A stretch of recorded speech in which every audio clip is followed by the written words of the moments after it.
And we're back. What happened to the awkward hello? You're supposed to go, hello. That's going to be my intro for everything. I'm technically not back. Wait. Well, you are technically back. I mean, you were in other streams and other times. Correct. I'm not back. I'm new. Oh, yes. Tim is new. Tim also has the best voice in the world. Yeah. Wow. So really nice. Tim is just going to talk for the rest of the stream. Wow, I didn't prepare for that at all. All right. Surprise. Maybe you should actually introduce people? Yes, or- I will introduce people. We are now joined by our wonderful Diablo 4 developers. We have Tim Ismay. May I introduce you? Hello, Tim Ismay. I'm one of the lead producers on Diablo 4, specifically focused on seasons. I say that because if you ask me questions outside of the seasons context, I have no idea what's going on. And you said plural. You said Wait, plural. there's more than one I'm season? trying to build more than one season. Yeah. There is more than one season. That's going to be, we're revealing that. Or that's job security right there. I'm actually just asking for it. Wait, we're supposed to be thinking about job security? Damn it. And we have a familiar face. Joey P. Yes, I'm Joe Pipora. I'm the Associate Game Director for the live service, and I'm excited to talk about Season 1 today, at last. But first. But first. Oh, but first. That's right. Because Adam has built everything possible to talk about except the season. right. We can never start talking about seasons until we talk about something else first. But there are cool things to actually talk about. Correct. Obviously, it's been a little over a month since Diablo 4's launched. It's only been a month. Is it? Well, if you include No, but you're right. It is. Yeah. Like I always, the amount of feedback we get about like, hey, this thing, and you're like, it's been like 5 weeks. Like, Exactly. give us a second. Exactly. So It has been a month, a little bit more than a month, since Diablo 4 has wait, actually how did you launched. guys get a season done in 4 weeks? That's incredible. We started it well before the game launched. That's smart. We actually released it. We're extremely good at our job. Wait, so you I don't want to get in started the weeds, before the everybody. game I launched? don't want to get in the weeds, everybody, but like we did start before the game launched to make sure that we could actually release I thought you were just going to say something. zombies are really easy to make, and so therefore it was. Yeah, Oh my obviously, God. that's what it is.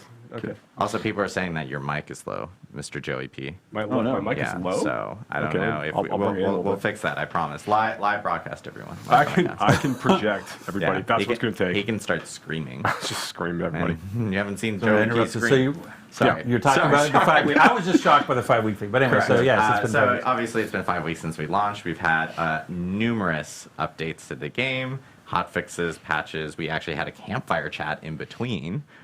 Where we talked about even a big update that was coming before Season 1. 13-page. Yes, patch 13 notes? page. Which people are like, well, that must have been like 14.5, double spaced. And I'm like, maybe it was. But it still was very big. It was like 11 pages and it went on the actual site. But we've addressed a lot of feedback and everything related to the game. We still have more feedback that we're actually going to be addressing. And I will say that later this afternoon, there is going to be another patch, climb patch, surprise, spoilers, or announcement. We will have patch 104. That's going to be hitting all platforms later this afternoon. There will be patch notes posted this afternoon. Very much not as chonky as 103, but it does address additional feedback and issues that people have been reporting over to us got in the actual one? patch notes. Come on, put you on the spot. Funny enough, did I actually have this printed out? I don't think you can say that 1.04 is coming this afternoon and not give an example of something we're fixing in 1.04. I know that they are actually doing a gameplay fix in regards to, or a gameplay adjustment to Helltide Chess, so that Helltide Chess will now actually drop unique items. Yeah, have the chance to drop unique items, but yes. Sorry. Have the chance, not like a guarantee. So Yeah. just relax, everybody. Now that's quoted, and I'm just like, Yeah.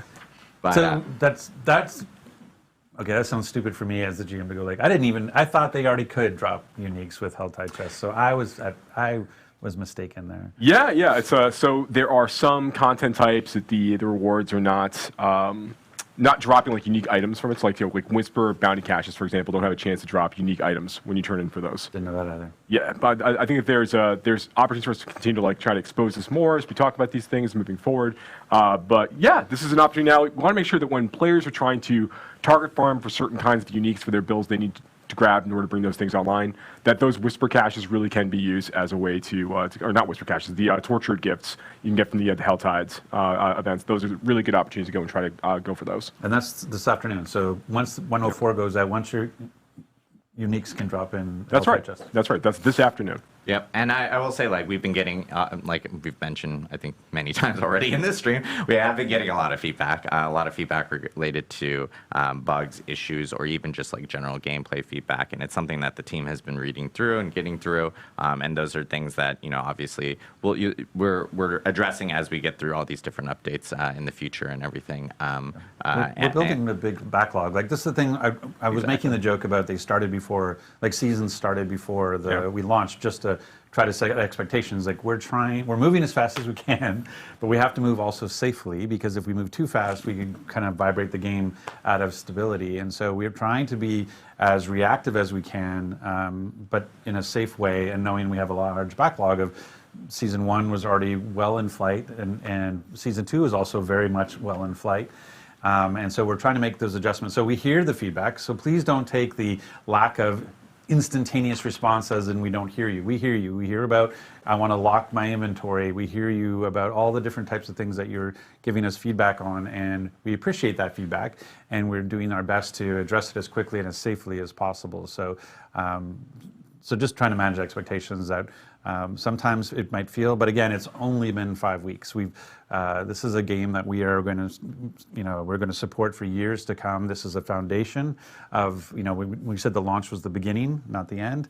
And so we're going to be continuing to support this game through many seasons and through expansions and what have you. And so please just allow us some time to catch up and work through our backlog to get to those items that we know that you care about. And I do want to note that we're, as we were in preseason, we were obviously shooting out a lot of updates really quickly, and this is something we talked about a little bit on the campfire chat, but we are going to get into a more systematic way of being able to update the game, so it's not just going to be like ad hoc, hey, guess what, a new client patch type of thing, unless there's an emergency.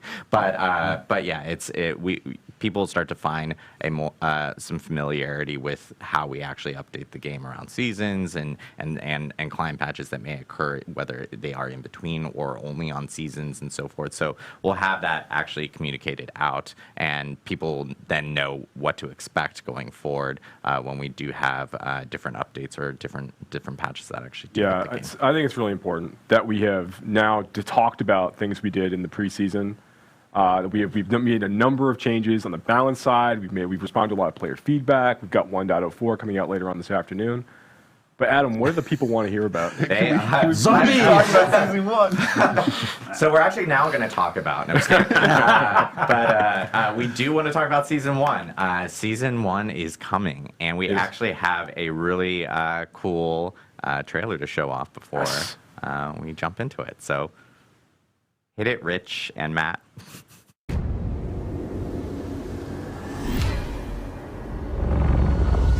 am writing to you because although a great evil is receding from Sanctuary, a new festering curse now spreads its corruption across the land.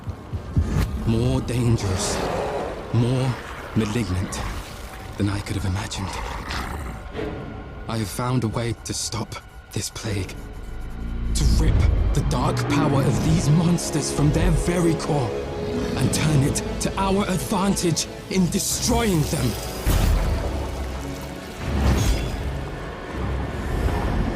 But I cannot do this alone. My allies have fallen. My strength is dwindling. The malignant are relentless and without mercy. I need help. I need you.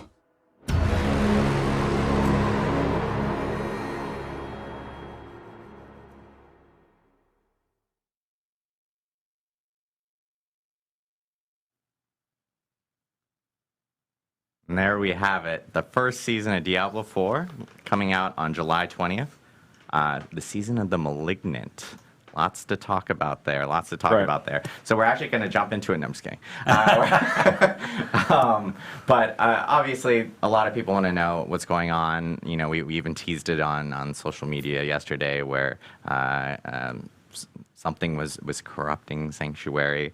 I guess Tim, Joe, explain to us what's going on now.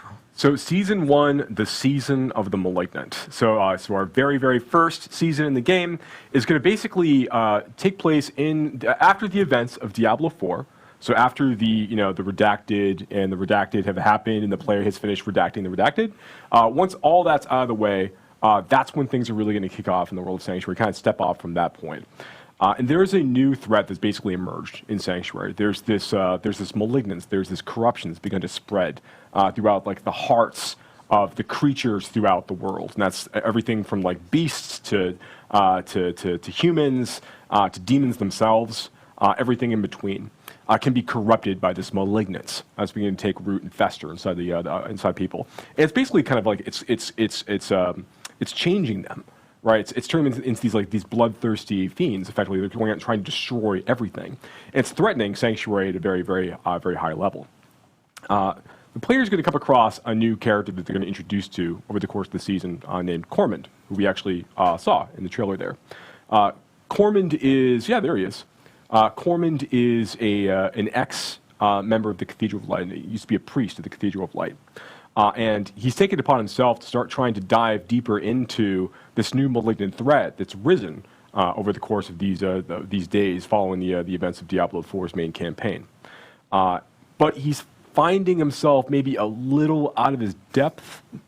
You say, Tim? Like, what do you think about Cormond? Yeah, he's trying to fix the problem on his own, and then I think when he's not 100% successful, he comes to the player and says, "Hey, you were really helpful in the past. Could I get a hand from you?" So that's kind of where things start. Yeah, he's very. I think that you'll find like he's a person. Everything in the room is on fire, but he's sitting there like, "I can fix it. We can find a way to solve this, right?"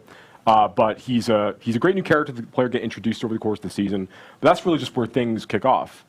And players will start the season of Malignant actually in Kyovashad, and they're going to gain access to like the beginning of the story of the season pretty much right away. So you're able to start off right at level 1, like jumping out of the gate and be able to start like following the thread of this new season storyline. And we're going to talk about the transition from the current Eternal Realm into the season afterwards. We're going to get through the season information first. Yeah. Well, then I know people are really curious about what happens to my current character. How do I think about that transition? But we'll get to that after we get through the season details. Yeah, that's absolutely right. So that's the kind of like the high level, like what's happening in the world of Sanctuary. Theme, right? That's the theme, we have a seasonal theme with a seasonal story, but like what about the mechanic? On top of the theme, there's usually the seasonal mechanics. So what's the mechanics that we're looking at? We're trying to add more stuff to seasons that appeal to everything that a player does in Diablo 4. So we are adding story, the elements of what you're going to find out about what is actually happening to Sanctuary, but then we want things that are new challenges for the player, things that you can fight that maybe you haven't fought before, as well as new powers, things that you can build your character in a different way, a different direction than maybe you did in any previous season, or in this case in the preseason when you had just the Eternal Realm. So hitting all of those notes, we're starting with a mechanic around the threat. So what is the threat? The Malignant. We've been talking about it a lot. Where does the Malignant actually show up? That actually shows up throughout the entire game. Yep. When you're playing in the world of Sanctuary, anytime you encounter any elite monster, there's a chance that it will spawn as a malignant version of that monster. So that malignant version is going to have these growths on it and some additional power. After you kill it, a heart will actually appear, the exposed malignant heart that was causing this. If you then interact with that heart by using a cage of binding, it now starts a ritual where it's pulling all the malignants in and a new, even more powerful version of that elite is spawned. Yep. Why would you want this? How does this help you? Well, if you can manage to beat that even more powerful version where you see these other minions are now helping it, these other malignant creatures, now it drops the caged heart. You've actually put all of that malignant power into this cage that is an item that you can use that is kind of like a gem. It's like a gem in the sense that you can socket it into gear. It is very much not like a gem in the sense that it has an enormous amount of power.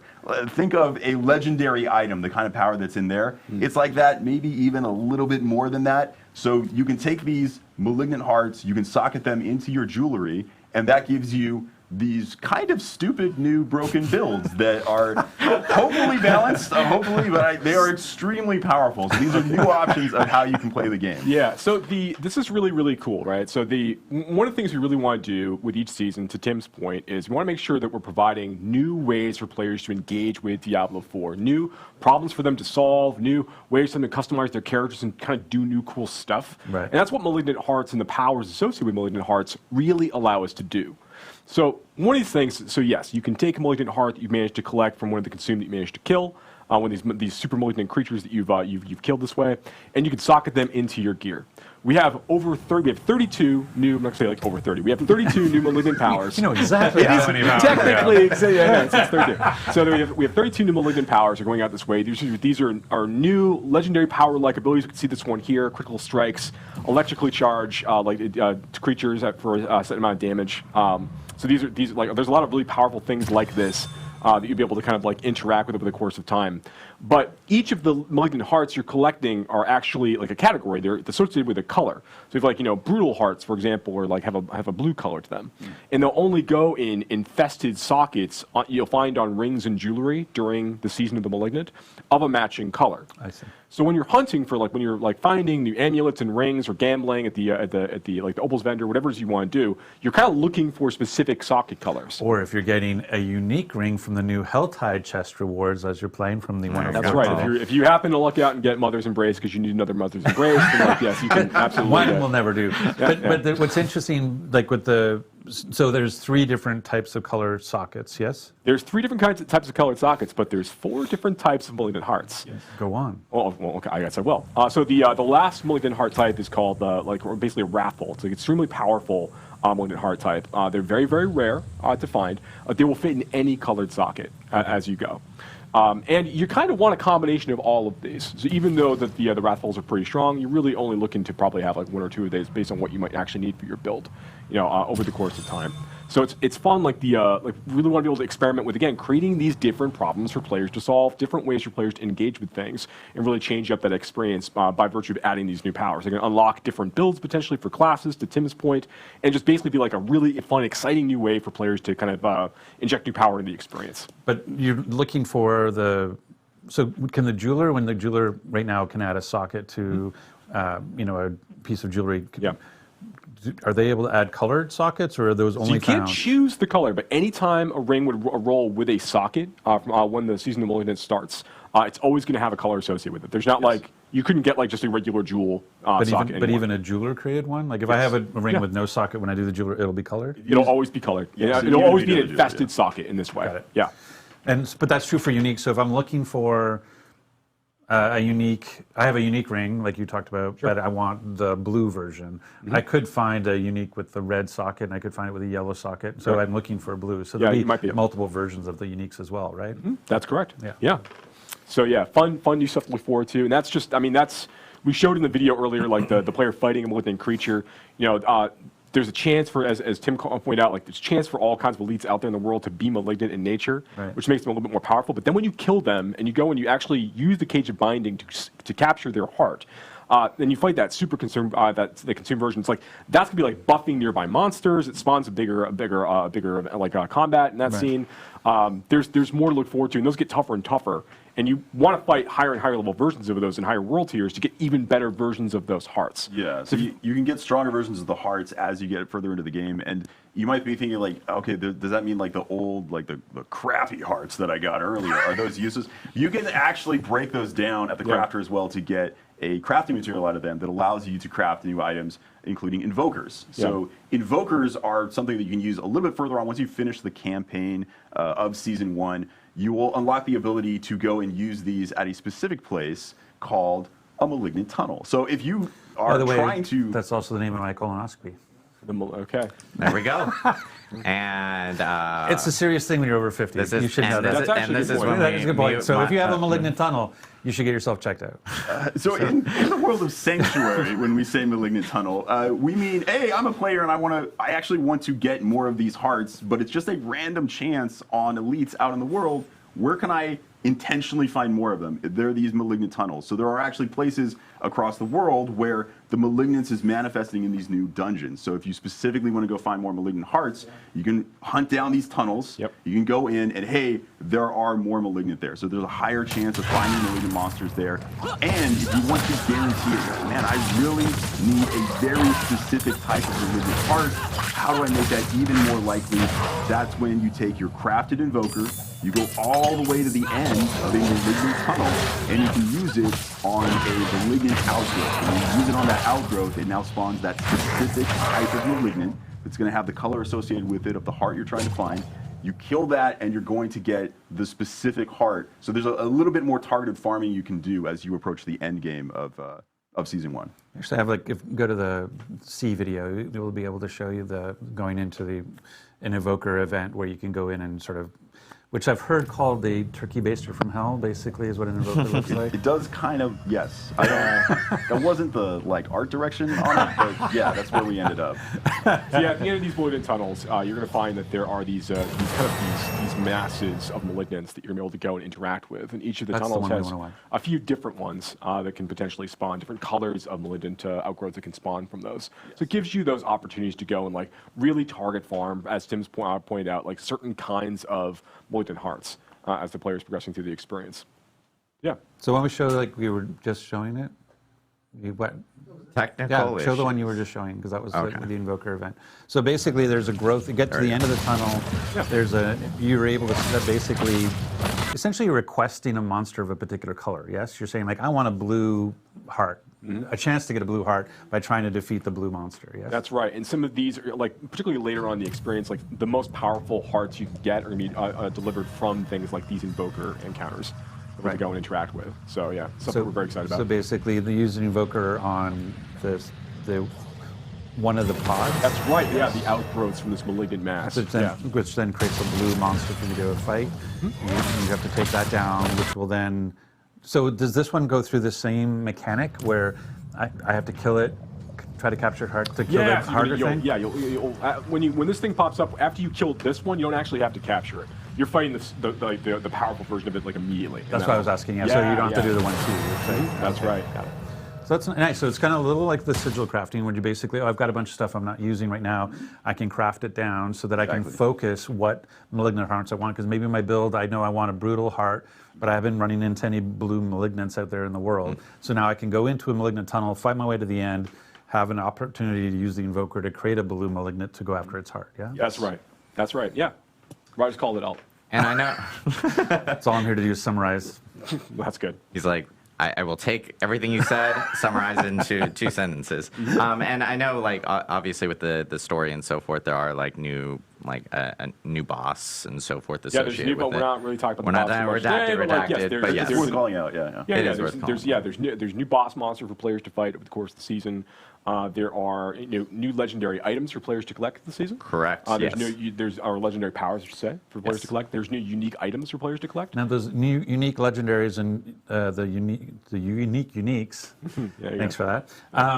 Those are not just in the seasonal realm, though, right? Are those things that are also showing up in the eternal? That's right. Those will also show up in the eternal realm. So if you're a player who's really trying to continue to progress your character in the eternal realm, there's now a few new items for you to go try to hunt for and use to kind of augment and change your build. This is the moment where I can do the producer thing. So you probably saw before on the screen when we looked at the cinematic. It was awesome. And in the end, we said July 20th. Oh my God, there it is. The day it's coming out. We are actually putting out the patch a little bit earlier. So just for awareness, so everyone knows, you're going to see your game patching on July 18th. That is all of the stuff coming to you that is going to turn on July 20th. Balance changes, the new items. So July 18th is actually anything that shows up on the Eternal Realm is there right away. If you just want to continue playing the game as normal on your existing characters or a new Eternal character if you want, July 18th, the new legendaries and uniques that they were just talking about will be available to you on the Eternal Realm, as well as any other improvements, balance changes, rewards changes that we've made.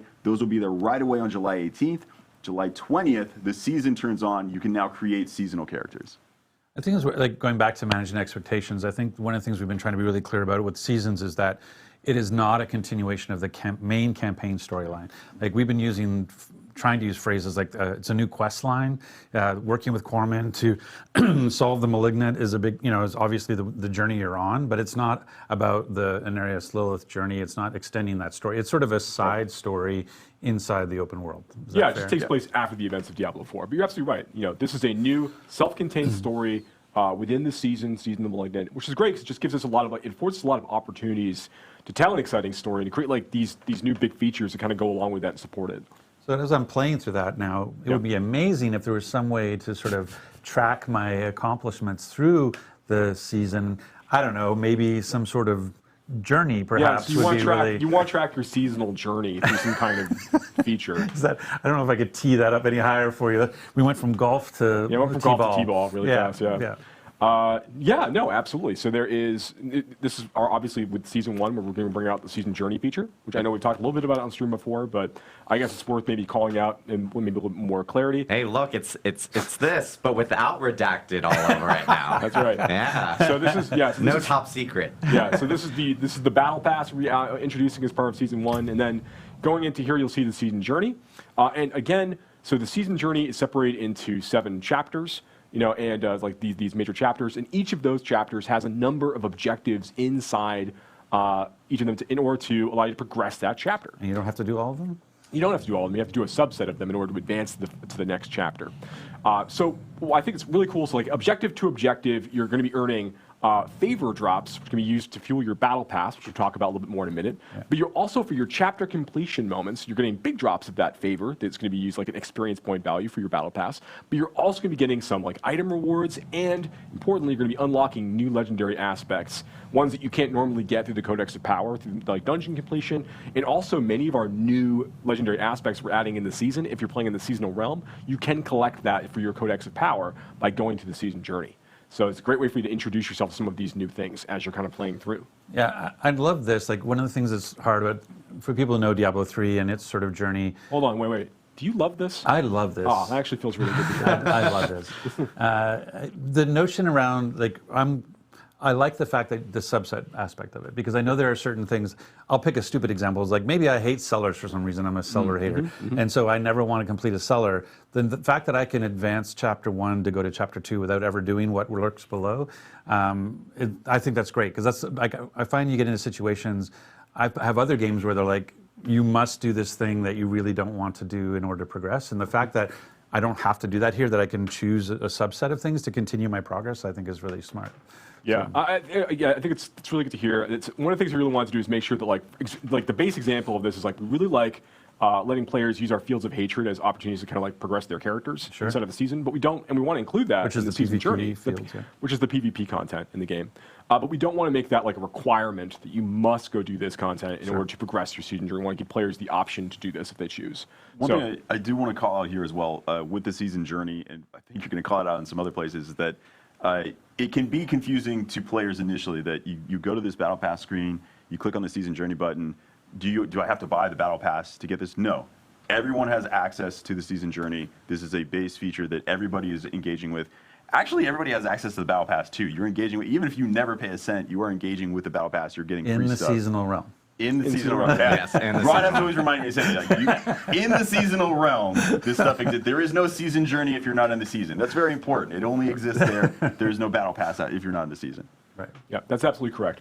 So yeah, that's essentially the way the season journey works. Those final objectives, those final chapters are really, really tough to complete. You can get some like special like cosmetics, like special like title and things towards the end of that path. So we're excited to see players like engage with it and for us to continue to support it in future seasons. And so we saw that the season journey grants you a lot of favor to go towards your battle pass, but you also earn favor just out in the world killing stuff. And that's right. Anything that's like killing monsters, completing like whispers and dungeons and things, like all of these things will be earning you favor as you kind of play through the season. Right. So anything that's getting you experience points is your chance to give you that favor as well. So if you have never played the campaign yet, like you're about to buy the game for the first time with the season, for example, right? I'll be like, okay, I'm going to roll a seasonal character. I'm going to play the campaign. The fact that while I'm playing the campaign, I'm killing stuff, and I'm still earning favor. Like this stuff is still sort of progressing in the background, right? That's absolutely correct. I just won't run into any malignant until I finish the campaign. That's absolutely right. But you will, as you play, if you make a new character, to your point, Rod, on the seasonal realm, and you're playing through the campaign, you will be earning favor as you're killing monsters and doing things during the campaign. But a lot of those, and you can also progress your season journey, but some of those objectives might require you to go and interact with season features that aren't available until after you finish the events of the Diablo 4 main campaign. And that's probably one of the big things to be clear about. I know we're going to talk about the transition later, but in terms of getting access to the mechanic, the idea of talking to corpsmen, capturing malignant hearts, having rings with colored socket or jewelry with colored sockets, that stuff all takes place post-campaign. That's correct. And so if you haven't beat the campaign yet, you're not going to run into these seasonal mechanics. Yeah, you won't fight malignant creatures, for example, while you're going through the campaign Correct, on the seasonal realm, but you will shortly thereafter. So one of the things you can do, and I know we're going to talk about this, and we keep saying we're going to talk about this, and then we talk about it anyway. But like, so I would say, like, you know, one of the things you can do to get ready for the season is to make sure you finish your campaign playthrough. Diablo 4, jump in. You can choose to skip campaign when you make your new seasonal character, and dive right into the seasonal story and content immediately. And that's forevermore. That's one thing we tried to say is that once you complete the campaign on one character on your account, one character, one for every time. season moving forward, for any character you create moving forward, you can skip campaign and start off in Kyovashad level 1 off. Well, and you know, not always Kyovashad, but yes. Is that the Foreshadowing. only thing that we can be doing to prepare well, for we should season get to one? we should get to the battle pass. So the favor, so you have favor flowing because you're playing the game. Because you're playing the game, because you're doing your season journey objectives, you're getting even And more. I was going to say you're getting more, and the favor is really flowing because I'm completing the season journey objectives, and so that favor is feeding into your progress on the battle pass. Whether you've chosen to just have the free battle pass or whether you've chosen to upgrade it to a premium battle pass, correct? That's absolutely correct. So can we go back to the screen, because I think it's one of the things. What we highlight here is essentially part of the thing is kind of a, you know, we use the term chase, but it's this idea of like, why would I want to complete the battle pass? And one of the reasons you would want to complete the battle pass is you could look like this. And by completing the battle pass in terms of the mount armor, the armor that the characters are wearing, and so. Did you want to talk a little bit about kind of the stuff? I mean, one of the things that's really cool about a lot of the items in the battle pass, there are these really exciting like armors to chase for the characters. There are like fun new emotes to go chase for different classes, and we have even things like the like what we're showing off here, like the Artisan's Tunic. We have some things that are like these. And this is actually one of our free cosmetics. Actually, is this the things are like a little bit lower fantasy that we can use to kind of like role play different kind of themes out for your characters, just give you more options. And we have like our bigger stuff like this. Like this is like the Awoken Cold Iron stuff is like some of like the like real chase armor cosmetics exist at the end of the battle pass. It's one of the things that, like, if you notice either the role-playing armor, like the Artisan tunic, or the helmet, is that one of the big things about the Battle Pass is that unlike the shop, the Battle Pass, all of the cosmetics are class agnostic. So we have a preview for all 5 classes, so you can see what it looks like on a Barbarian, what it looks like on a Druid, what it looks like on a Necromancer, and those sorts of things. And that's one of the nice things about the Battle Pass is everything you're earning on the Battle Pass, class agnostic. Yeah, for those transmogs. The exception is the transmog weapons. There are transmog weapons on there that are class specific, just because classes can only use specific. Yeah. So if your class can equip that weapon, then you have access to it. Just to reinforce, I think it was already expressed, but there are lots of free things on the Battle Pass. If you pay to upgrade it to the premium Battle Pass, what you're getting access to are a bunch of additional cosmetic things. Yeah. So the only thing you're getting access to by paying is that additional cosmetic unlock. So there's really, really cool stuff, some on the early end, and then especially on the tail end of it, that's what you're buying into. But the free version... Keep going. I'm getting ready to transition. Okay. The free version I know where I want to go after you. Still has some very cool unlocks. And anything related to, well, you wanted to talk more about blessings, right? Well, that's what they're saying with the free side. Like, so we were saying there's 27 free tiers in the Battle Pass, and part of those 27 free tiers are smoldering ashes that you can get based on the level you are in the game and that you've progressed with favor. And what do those smoldering ashes get you? So these smoldering ashes the player will collect at the Battle Pass are, as you called out, like they're on the free track of the Battle Pass. You need to be you have a character of a certain level in order to be able to actually use them. So they're kind of like, you know, they're rate limited that way. We'll take those and you'll be able to use those and apply them to the seasonal blessings system. Right. And here, okay, we can actually finally reveal all of these. So here are the places where, as the player is collecting these ashes, they can invest them here to give all of their characters on the seasonal realm kind of like this advantage able to carry through. So whether that is like, you know, bonus to like XP earned from monster kills, like we call out here, or things like boosting the duration of all elixirs that you're using over the course of the season. Right, and you can looks like, I'm assuming that, I don't know if it's linear or not, but if I would assume it was linear, I can do it 4 times at 15%, so like 60% duration on elixirs, you know, in terms of that particular, the Urn of Prolonging. That's right, yeah. We want to make this just be an extra little fun little thing for players to chase as they're going through the season to kind of, you know, help them like boost their characters up a little bit more quickly as they kind of get deeper and deeper into progression to the season and give them a few different advantages to play with while they're playing through. So if I were to max out with my Smoldering Ashes, they're like Urn of Prolonging is where I want to invest my Smoldering Ashes. I can basically take my 30-minute elixir and make it almost a 50-minute Yeah. elixir. So getting that 5% XP boost. Maybe for me, it's the extra 200 thorns and the 200 armor. Okay, that's really cool. Yeah, and give you boosts to like get more opportunities to earn like the or better malignant heart drops that can occur for you as you're playing. And these are available to everyone because Yes. who's in the seasonal realm because it's part of the free track. Yes. And they are limited based on. They're also limited based on level of the player, so that even if someone were to use tier skips, even though they might get to the tier that says free You unlock smolder an ash, ashes, it might require- it doesn't actually unlock until you get to the level requirement. Yeah, for like for example, like the first ash that you unlock in the battle pass is I think it's tier 8 maybe. Tier 8, Yeah, yeah. and it has a level 40 character requirement as an example. Just to make it really, really clear, like you will be able to use this in time, but immediately like you need to continue to progress your character and like continue to level up, and then you'll be able to use that accordingly. Got it. Yeah. Okay, so I kind of do my little summary thing. So basically, what we said, so we have a seasonal theme of the malignant, which has the mechanic of capturing malignant hearts and putting it into jewelry. We use that to complete our season's journey. Our season journey is rewarding us favor. Our favor, we're then putting into the battle pass to get really cool cosmetics and transmogs, but also based on our level and our tier in the battle pass, we'll get smoldering ashes. We can use those smoldering ashes to apply a season's blessing, which allows us to use those urns and get sort of perks for during just this season that we've unlocked. That's correct. So the free person's experience, if you never want to pay a cent, you are still getting a lot of power out of the season journey and the free aspect, the free unlocks on the battle pass. So this is kind of an increase in power for everybody. And then if you want to spend money, just reinforcing that, that's unlocking more cosmetics. Yeah. And don't get me wrong, like they're amazing cosmetics. I am planning to pay to unlock them myself. But there's no power that comes from them. They are transmogs. Yes. They are not actual items. It's just a transmog you can place on your armor to look cool. They don't actually cause things to light on fire. Yeah, it's just reinforcing what we had talked about before, like even before launch and so forth, is that the battle pass itself, anything that if you do pay for a battle pass, all the paid items are going to be cosmetics and for you. It's no pay for power. And if you bought the deluxe or the ultimate edition, you already will have an ability to make that a premium battle pass. It still doesn't. So that's great for them. So then let's talk a little bit about the transitional side of it in terms of how I go into this or what happens. So there's a couple of different things. There's like, one is like there's a need. So there's a question. I guess we should talk about renown. Like one of the big things that we hear the most about is, hey, I spent a lot of time, and I know I did too. I completed all my renown objectives. I've got full everything. And now I hear, oh, I have to re-roll my character in season.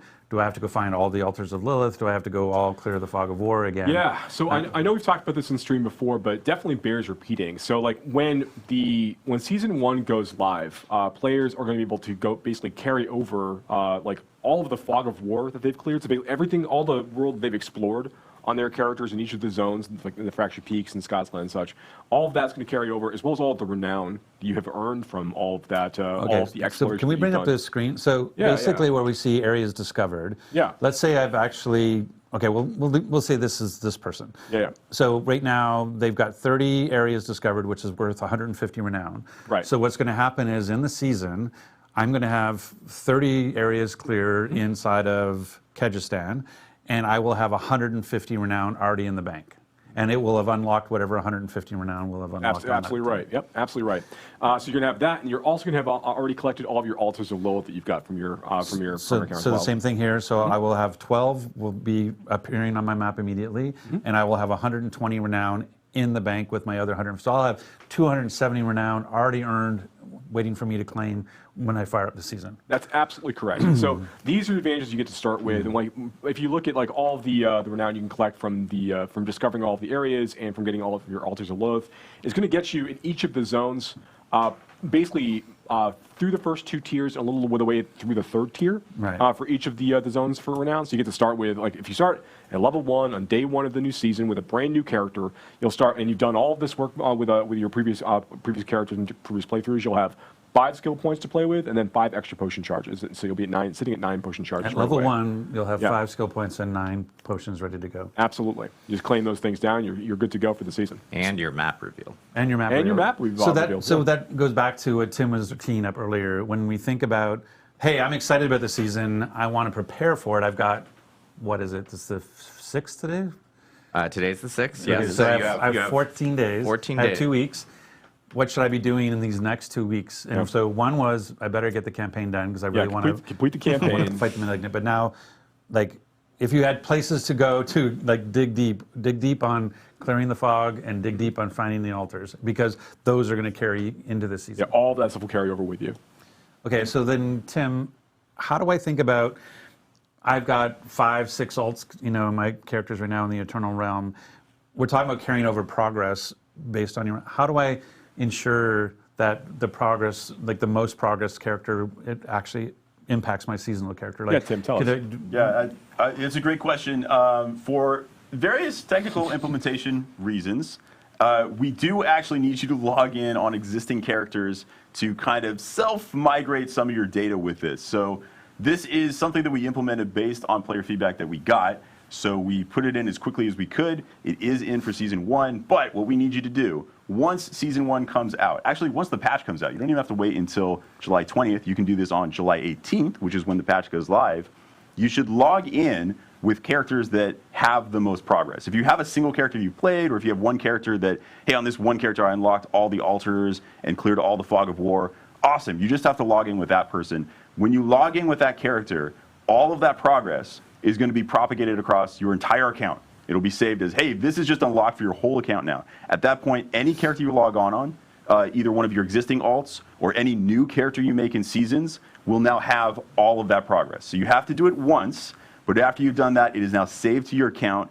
And just to reinforce, the experience you're going to have if you have unlocked all of these things, it takes a little bit of work, but if you've unlocked all of that, when you start that new seasonal character, wow, is that a lot of power. You are going to level pretty fast, because extra 5 skill points, extra 5 potions, you are ridiculously overpowered when you first start playing. Like, that is a lot of extra power. It will accelerate you a little bit as you start. And because that is a big caveat, like, we will be reminding everyone. I'm going to be, like, literally screaming it from the rooftops. I know we will be posting it in our patch notes on that come out for the patch on the 18th, just to remind people that, yes, log into your characters beforehand. Even if you log in, like, if you jump into the season later on, you can log into those characters with the most amount of progress. Well, that's, and so forth. That's the two things we should, because there'll probably be questions, but one is, I don't do that for whatever, I go on vacation, I'm not playing, I come back, the season started.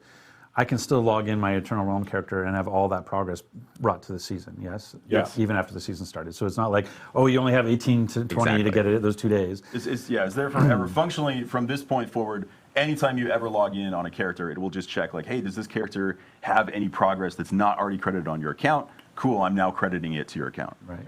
And so and that's for the seasonal. So if I think about the Eternal Realm, like, for example, my Necromancer has everything. I've got the full bar on renown on all 5. Not humble bragging.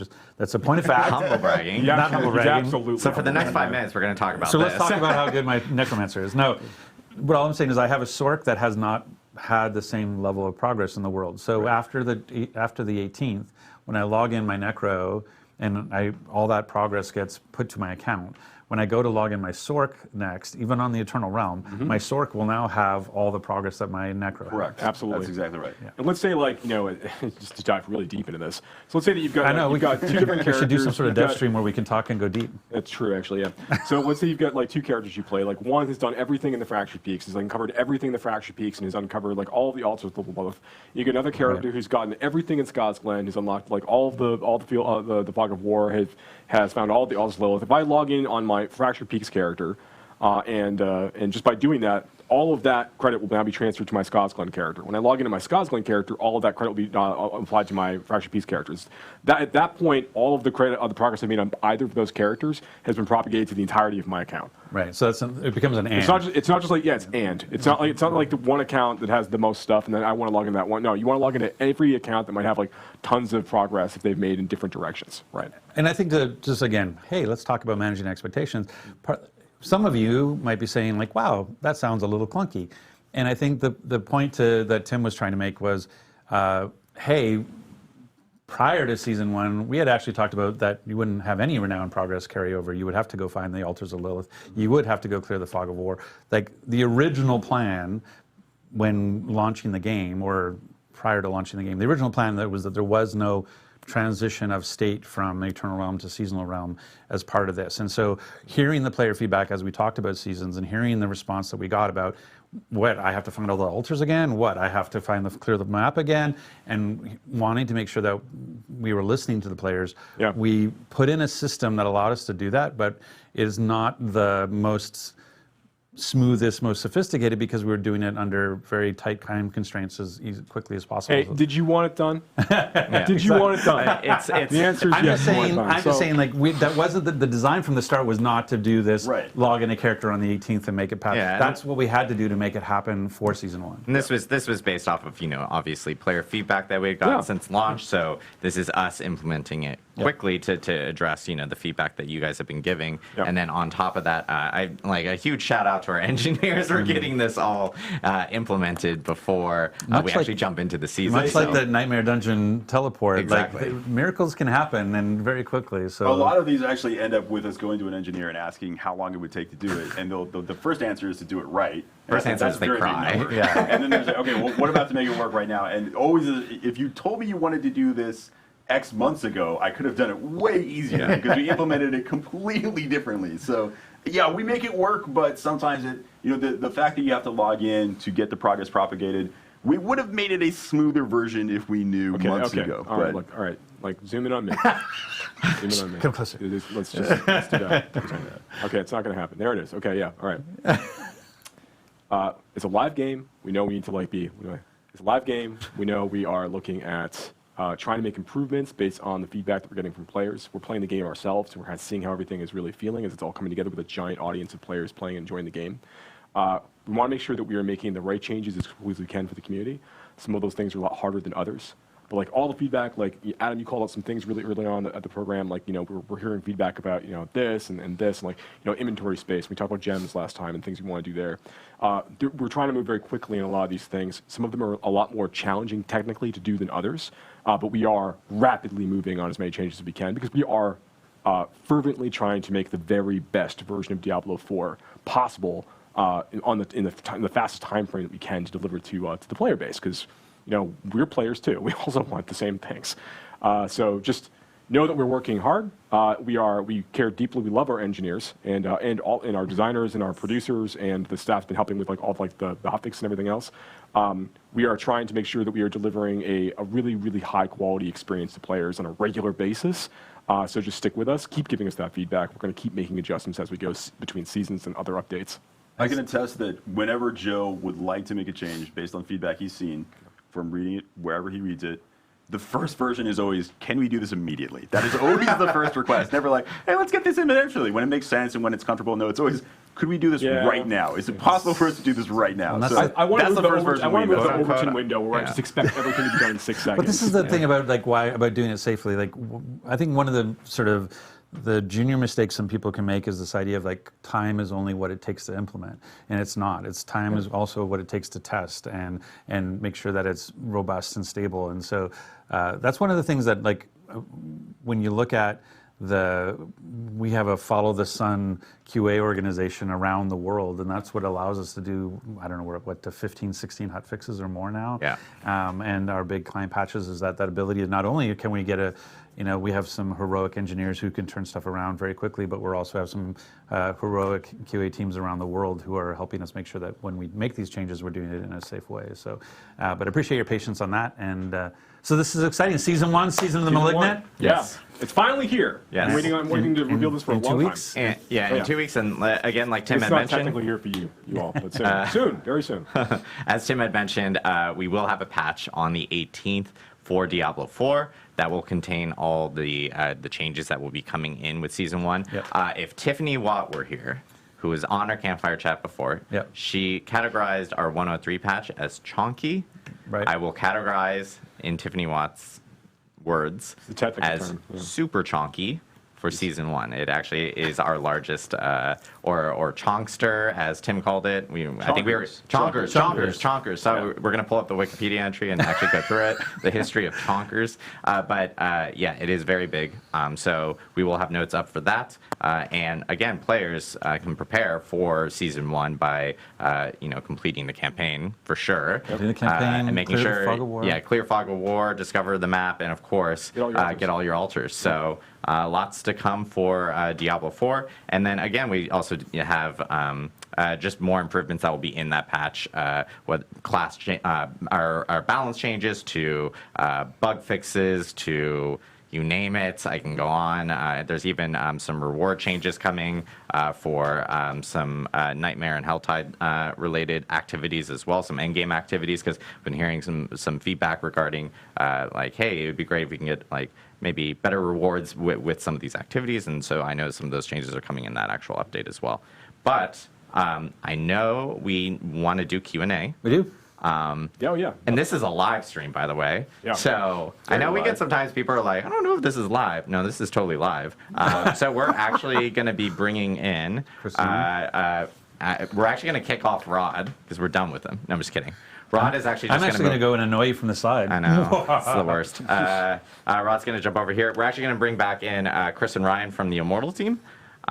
Who will be jumping in here. I think you're supposed to open that chair. I didn't do my job. Rod I didn't do my job. Rod had one job and failed to do it. I failed to open the chair. So we're going to bring these guys in. I know we have questions queued up from different people in Twitch chat. So if you guys have questions, of course, feel free to drop in questions. Chris is not quite in. You need to switch clearly.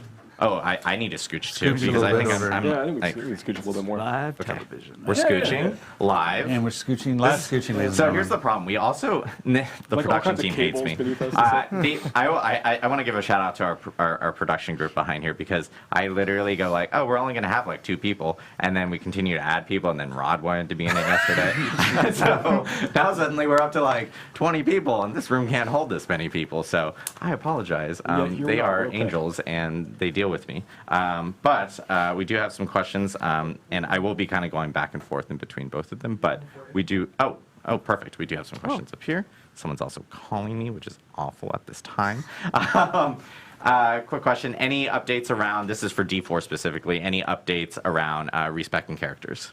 Yeah, so right now I think that there's a few different concerns we're hearing from the community. There's the general cost of respecting characters, and then there is at various stages of the game. And then there is the actual experience of respecting a character, particularly when you're deeper into the Paragon system. Like that takes a lot of effort. So we have longer-term plans on the user experience side, like on the menu side. Things we want to do to improve the flow of allowing players to respect their characters. These are things we're actively investigating. We have designs for things we're looking to add into seasons in the future, but we don't have a date that we're committing to today for that. And in terms of the actual price of that, we're evaluating things on like the gold economy, and we're taking a look at like what players are doing on a regular basis. We're not making any fundamental structural changes to today at this time, but we are, because we're satisfied with where things feel like in the 1 to 50. One thing we will be adding though is as part of seasons, there is now a new reward that you can collect as you're going through the season journey at the end of each season, called the Scroll of Amnesia.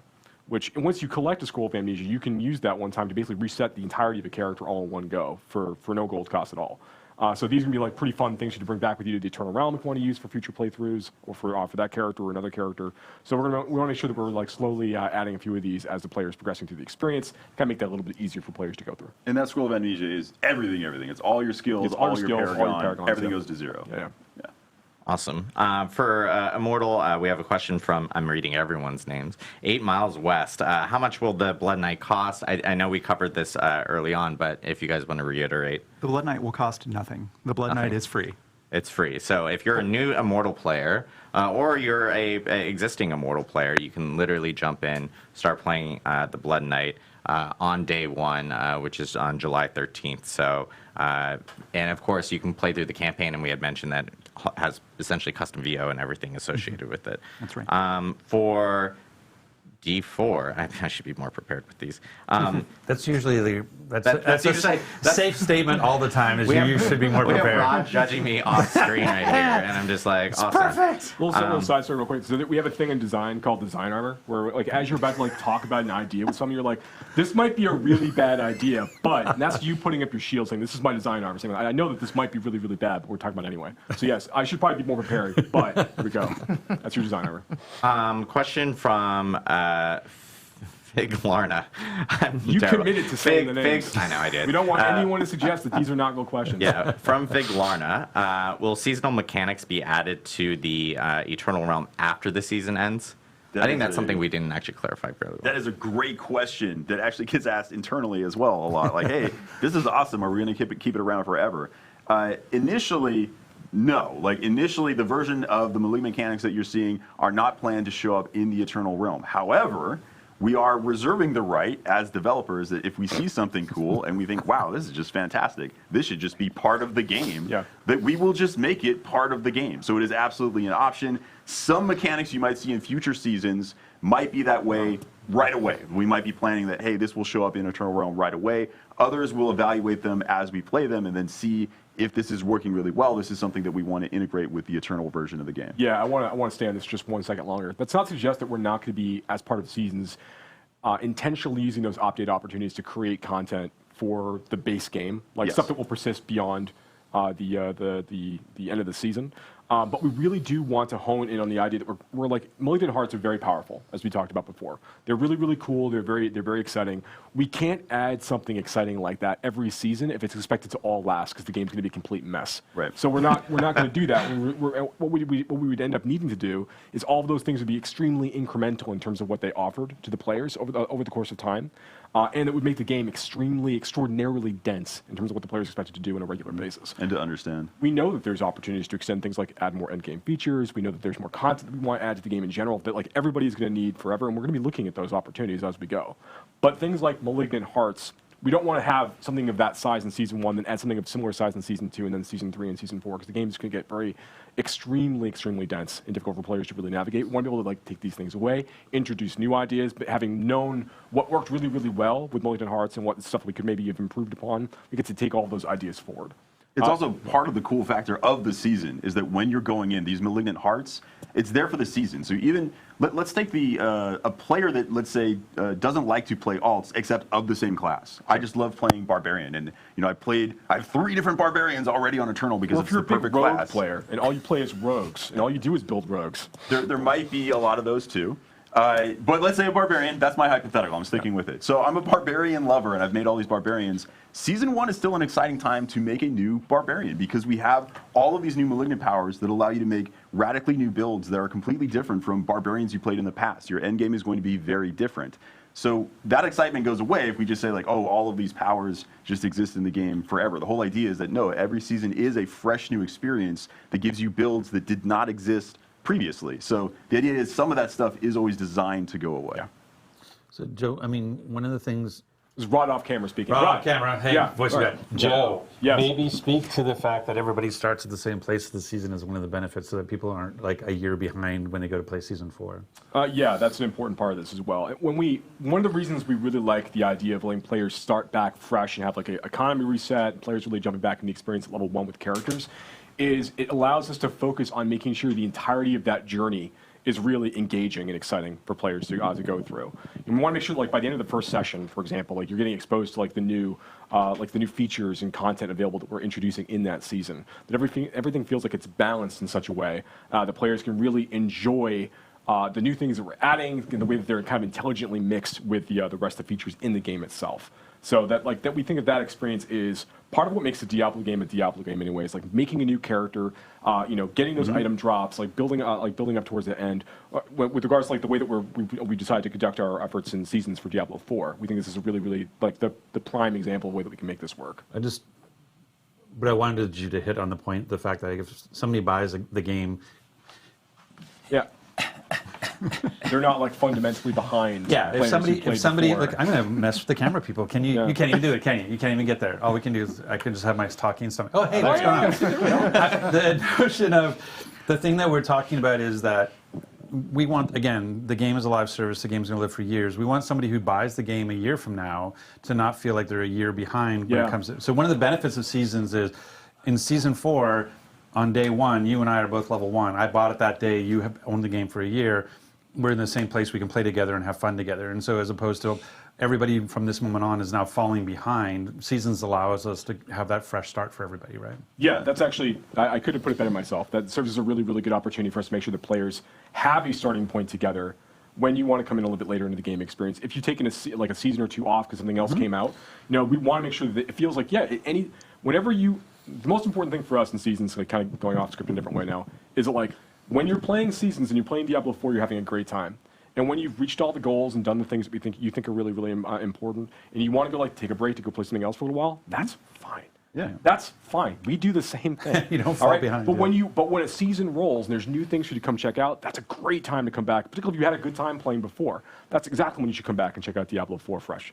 Yeah, I'm out. Sorry. Yeah, I'll be honest. When the next WoW expansion comes out, there's a non-zero chance that I'm going to play WoW for a while. But it's great to know there's a point that I can come back to Diablo 4 and everybody's on an even footing. Yeah. Question here from Jeffrey Allen, and didn't specify the D4 or DI, so I'm actually going to ask both because I think this is relevant to both. Also, why do you have a new mic? I actually don't know. But yeah, 2 mics, guys. I'm very I'm too like Adam. I'm too like Adam. You have me in stereo. Can you say which cosmetics will be transferring between characters? So for instance, like. For Diablo Immortal, we'll ask this specifically for Diablo Immortal, and then we'll talk about Diablo 4. But in regards to transferring cosmetics, like if you ended up buying a cosmetic in Diablo Immortal, does that actually also appear in the Blood Knight? So cosmetics purchased prior to the Blood Knight's release will not be retroactive. However, the what was the Mother's Lament set? Hatred's Heritage. Hatred's Heritage will be available for the Blood Knight. Oh, nice. Okay, cool. So going forward, there will be now new cosmetics available for the Blood Knight, just as they are for all the other classes in Immortal. And then I guess for D4, will cosmetics be transferring to Seasons, and will they need to be reobtained? I know this was like a question that we get a lot from people in regards to transmogs, and if you salvage specific stuff, how does that work between characters from Eternal and Seasonal realms? Yeah, BlueFest is all transferring over with you when you go into the new season. And obviously, every cosmetic set that you're via the store and via the Battle Pass, that stuff also is going to be carrying over with you. Yes, if you ever unlock anything, your whole account has access to it forever, is the current functionality. Nice. I shouldn't say it that way. It sounds like we're going to change it. Yeah, don't use the word forever, ever. Yeah. Let's see. Nightmare, this is from Kincho Kimo. This is Nightmare Teleport was great, but why can't we just teleport right into dungeons rather than just to the entrance? So this one I think is interesting because Nightmare, we obviously incorporated the teleport here in 103. It was another thing that we had talked about where it was community feedback that we had gotten, and the team jumped on it really quickly to implement it in a specific way. We have been seeing a lot of feedback in regards to players having to teleport outside of dungeons and kind of go through like a couple load screens. It was a quick, implementation from the team and everything. So I know it's something that we've been hearing from our side, and it's something that we're going to be looking at more here in the future for optimizing and making sure that we can implement and maybe in a better way from some of the features that we've been just kind of adding in really quickly. On Immortal, we have. Was there some sort of Castlevania inspiration with the Blood Knight? Looking very, very similar to some popular characters from that franchise. Very pretty vampire-ish people, but not vampires. I think we discovered Adam's kink, by the way. We can turn off Rod's mic now, so that's all we need to do. But yeah, was there any inspiration kind of thrown with the Blood Knight? I think, when you're working with a tropic idea in fantasy like vampires, you take inspiration from all over. The spear thing puts us in mind of Vlad the Impaler. The aesthetic, you've already talked about some potential references, but I think for us is as much like what we take out as what we leave in. We don't want the Blood Knight to feel like a grab bag of all vampiric myths. They are very specifically grotesque, blood, shadow, knightly weapons oriented. And so there were things like turning into mist, like turning into wolves, etc., that we immediately said, hey, these need to be off the table. And so in that regard, I think there's a lot of familiar that we're channeling, but there's also like a very dialed in identity for the class. Awesome. Everybody knows that it's necromancers that turn into mist.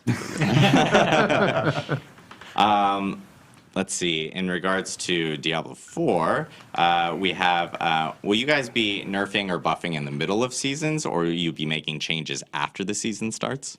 Yeah, it's a really good question. So, this is from Godic, by the way. So there you go. Okay, I just so wanted this is to. a real person. So yes, this is a good question. So we made a number of adjustments during the preseason period to make sure that we're bringing some builds back into where we expect them to be functionally and performance-wise.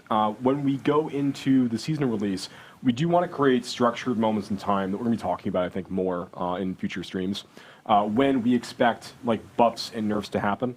So we have like a regular set of like patches that are going to be occurring after the season is released, where we have like a better schedule, like in cadence when we're talking about these things. We really want to try to reserve like big nerfs and big buffs for only like extreme outlier cases, and things were like really damaging the end game experience for a number of players. So we want to try to keep that more constrained, and we also want to have just fewer general like off cycle balance updates and things. So we're kind of keeping things more into this weekly cadence like we talked about. So yeah, things will be pretty stable throughout the course of the season, unless, yeah, if one of the malignant powers, I know I've joked about them being broken, but if the zone lights on fire when you use a malignant power, yeah, we're going to patch that. But otherwise, we're going to try and keep things stable. I know we're running close on time because we were planning on this stream to be 90 minutes, and we're 1 minute away. So I'm going to lightning off a few questions. A big question within chat is obviously about stash space, which is something that we kind of just talked about a little bit earlier. I'll say real quickly though, Yeah. like we definitely hear everybody about this. We are talking a lot about what we need to do with this. We've got good plans of things we can do to improve the situation. I know it's frustrating to hear me say like, what you were able to do this, like you could be able to do like nightmare dungeons this quickly, but like the reality is like we are moving really quickly on this, and we're going to be trying to provide more space in the future. We're figuring out how like we're going to get that accomplished. Yeah, and also one thing to note is I know we talked about during campfire chats about how gems and so forth were going to be part of the materials in the future. So I know when that hits, like that will obviously free up a lot of stash there's space lots for of different ways users to kind of and like stuff slice away at this problem. And that's like an example of what we're trying to do to start trying to mitigate this a bit. And then Jim, the Q guy, asked how much time between seasons. He still wants to level up his main. So in between seasons, obviously, we had talked about seasons lasting 3 months. It's a minimum of 12 weeks. Sometimes it might be a little longer, but you'll always Correct. have at least 12 weeks to complete your season. Correct. Yeah. So you guys will hear the calendar dates, right? But yeah. So you guys will hear like no matter what within or like once we hit that 3 month period, you'll start to hear news about the next season actually hitting and everything like that. And then this one, I guess for Rod, are there any plans on new classes coming to Diablo 4?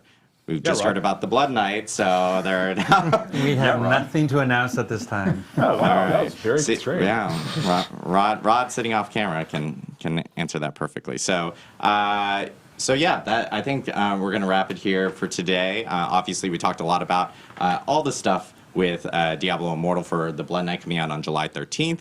We also have for Diablo 4 Season 1, Season of the Malignant, which is going to be the patch will be on July 18th, and then the actual season starts on July 20th.